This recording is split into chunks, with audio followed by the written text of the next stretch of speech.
Are you in the confusion where to start your DevOps journey? Then think in this way. Where exactly the DevOps process starts?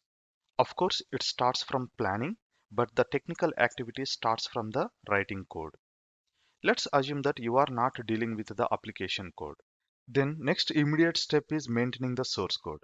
But maintaining the source code as versions and also working with group of people became unavoidable in most of the projects. So we need some tools which helps us to maintain source code, versions, and working with group of people. That is where Git and GitHub comes into the picture. So learning Git and GitHub would be the right point to start your DevOps journey. But there are a lot of things to know in Git and GitHub which creates confusion if people would like to understand in the DevOps engineer perspective. If you are also in the same position, then this course is for you.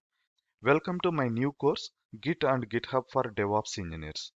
This course talks about Git and GitHub in the DevOps engineer perspective, how it works in the DevOps process from creating a repository to releasing code onto production. I spent most of the time to perform hands-on labs rather than theory, unlike my other courses. In the last section of this course, I have discussed about a real-time project to explain how exactly we can start working with a DevOps project. Hope this gives enough confidence to start working with a real-time projects. With that, I believe I have given enough information regarding this course. What do you learn inside this course? Hopefully, I will see you in the course. Thank you.